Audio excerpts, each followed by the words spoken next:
Пра што вы хочаце паразважаць сёння? Можа быць, пра шпіца на стале ў аднаго калгаснага хама? Ну альбо, можа, пра чарговыя неадэкватныя заявы гэтага хама? Ну, скажам, у часе візіту на гарызонт. Маўляў, гарызонт заменіць парк высокіх тэхналогіяў. Ну альбо, можа, пра анансаваны рэферэндум, ці пра тое, якія ўсё-ткі змены будуць агучаныя ў нашу канстытуцыю. Гэта ж усё важнейшае за вызваленне палітвязняў, за спыненне гвалту, рэпрэсію, за сыход Лукашэнкі, за пакаранне ўсіх злачынцаў за іхныя злачынствы. Ну, можа, і не важнейшае, але, прынамсі, праглядаў больш будзе, праўда? Ну, там, ухвальных каментароў, падабаек. Не. Сёння мы пагаворым пра іншае, пра сапраўды важнае.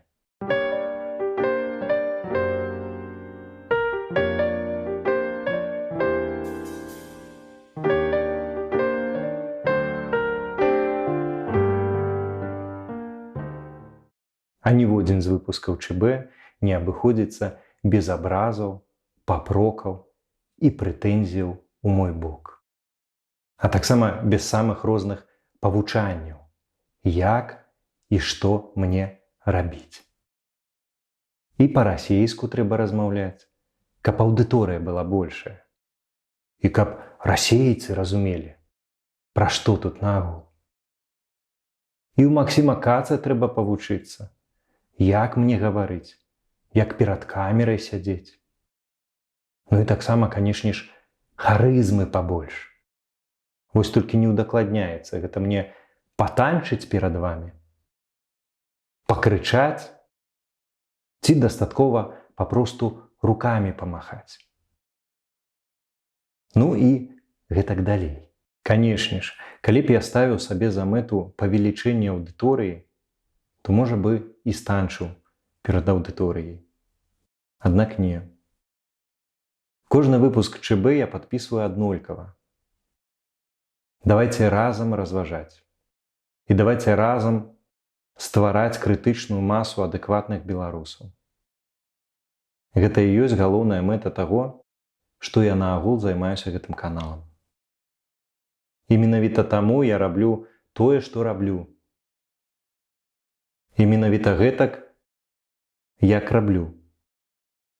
Працягваю гнуць сваю лінію. І, канешне ж, мая аўдыторыя куды меншая, чым магла б быць. Але затое яна свядомая, здольная на самастойнае мысленне, самастойную аналітыку, самастойныя выказванні і, спадзяюся, самастойныя учынкі. Чаму я наогул усё гэта распавядаю? Ну, папросту мне здаецца, што сітуацыя з маім каналам з'яўляецца добрай мадэллю таго, што наогул з усімі намі адбываецца, з усёй нашай краіны. У змаганні з дыктатарам надзвычай важна гнуць сваю лінію, утрымліваць ініцыятыву, не быць ягоным спарынг-партнёрам, ды не будаваць усю сваю актыўнасць як рэакцыю на словы і дзеянні дыктатара. Сёння ён падкінуў нам на вентылятар тэму канстытуцыйных зменаў, шпіца пасярод талерак, новую прычоску свайго малодшага сына.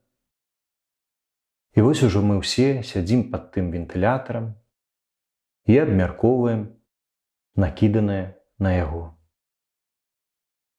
Гарачыя дыскусіі з сур'ёзнымі тварамі, сваркі і ўзаемныя крыўды на ўсё жыццё. Аналітыка, высмактаная з пасінелага пальца. А ў гэты самы час нашыя адзінадумцы сядзяць за кратамі. Нашыя блізкія паміраюць ад ковіду. А пытанне, дык а што ж рабіць, усцяж застаецца без уцямнага адказу.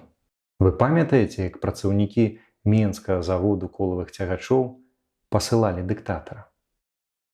ад чаго апошняга ледзьве не схапіла кандрашка. Альбо тыя некалькі дзён нябачнай для сучаснай Беларусі свабоды ў горадзе.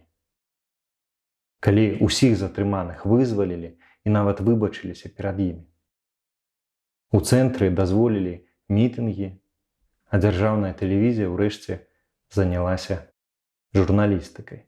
Гэта і ёсць прыклады таго, як мы з вамі бралі ініцыятыву ў свае рукі і дыктавалі сваю павестку дня. І хай нядоўга, але ўжо лукашысты былі вымушаныя рэагаваць на нашу павестку і падладжвацца пад яе. Ну і па скрыпту. У мяне няма дакладнага рэцэпту перамогі над дыктатарам. У мяне няма адзінага адказу на пытанне, што рабіць. Адказу, які б задаволіў і натхніў усіх. Я скажу вам больш. Гэткіх рэцэптаў і адказаў на агул сёння няма ні ў кога. Давайте шукаць іх разам. Не чакайце нейкіх дакладных інструкцыяў. Дзейнічайце паводле ўласнага сумлення. І, магчыма, якраз прыклад вашага змагання станецца гэткім рэцэптам і адказам для іншых.